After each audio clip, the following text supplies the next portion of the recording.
Hey guys, it's Braden Barty here with Shadow Storm Productions. How you doing? Wanted to do a blog update here, and this one is about branding. The terms personal branding and branding have become buzzwords. A lot of people are missing the key benefits of building a strong brand. The number one asset in your business is your brand. It's not your database, it's not your price, it's not your product, it's not your location. It is you. You are the biggest advantage. What you do may not be unique, but you are. That is why putting your personality into your brand is so important. You're not a niche or an industry that is without competition. The only difference between you and your competition is your brand. Sure, your price may be the lowest, but how long will that last? Your product may have a benefit that your competition doesn't offer, but how long will that last?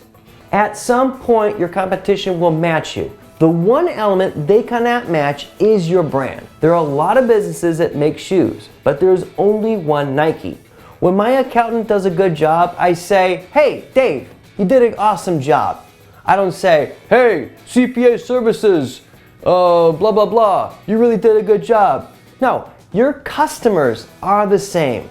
You're the one creating and providing the value. Your product or service is the avenue you used to provide that value. Having a strong brand beats the heck out of selling. Do you think that once Oprah's brand was established, she had to go around convincing people to be a guest on her show? No. Brands that are well positioned in the marketplace have less selling to do. They have a relationship with their target audience and a high level of trust with them as well. You begin to attract prospects rather than spending all your time searching for them. Brands can make people pay more for one thing than another. Branding is what makes me drive past Kmart while going straight to Target. They all sell the same stuff for the most part, but I have a different perception of each of them. My trust level is different for each of them. Women, and some strange dudes, buy Coach purses because of the emotional association with that brand. Could they buy a similar purse, much cheaper? Yes, but it wouldn't be a Coach. Therefore, in their mind, it wouldn't be as good. People are willing to spend more money on a brand they trust. Do I want to drink a nice cold Country Mist or a Mountain Dew? Country Mist is a generic brand of Mountain Dew, but I have zero trust in that brand. Just because it's cheaper doesn't mean I'm going to have a sip. Plus, it gets annoying when brands get too cute with spelling their name. Spelling country with a K makes me worry about their education. It isn't cool. People also stick around longer with brands they trust. They're more likely to become customers for life. One of the reasons they stick around longer is that they are more forgiving of your mistakes, and everyone makes mistakes. Amazon.com is a phenomenal brand. However, like any brand, it's not perfect. When someone began selling a book on Amazon that was targeted at pedophiles, people were in an outrage, and rightfully so. After getting hit with bad publicity and getting an earful from social media world, Amazon removed the book. Their brand suffered a black eye, but today, no one has an issue with purchasing from Amazon. People are forgiving of mistakes, especially when they have a good relationship with the brand. Another wonderful benefit of branding is that people buy more from you. Tom Hanks is one of the greatest actors of all time. His fans will watch any movie he's been in regardless of what the movie is. Why? Because they trust him and they're familiar with him. Heck, I even sat through the movie The Lady Killers just because Tom was in it. Branding works in any market. Big, small, Home Depot and Lowe's are the two biggest brands in the home improvement space. Although they are large brands doing very well, there are still several small home improvement stores in my town here in La Crescenta that are also doing well. Their market is small and their brand is small, yet they have a great reputation and relationship with their audience.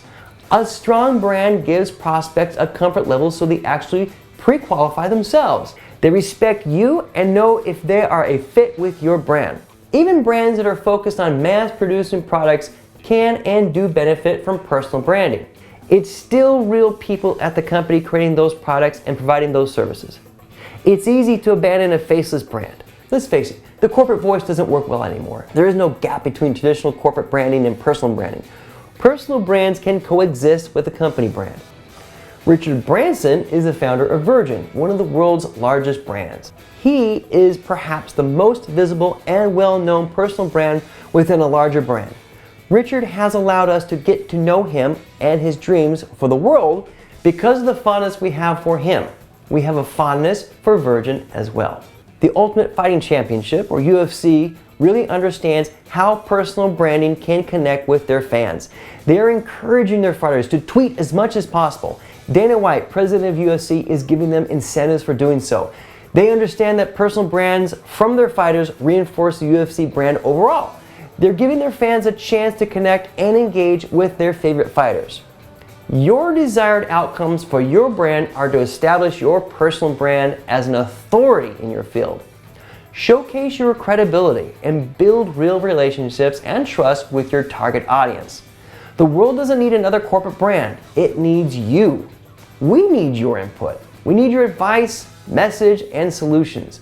Even if you own a large business with lots of employees, it's still real people promoting your product and real people buying it.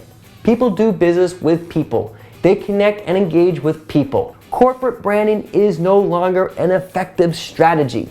Today, people connect with your personality, content, and values.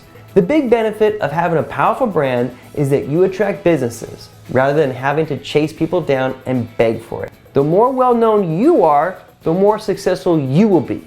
Some branding experts will tell you to let your audience define you. That is a dangerous suggestion because they may put you in a box you do not want to be in. It's on me to make it clear what my brand is about. If you don't define it, they will, and they could screw it up.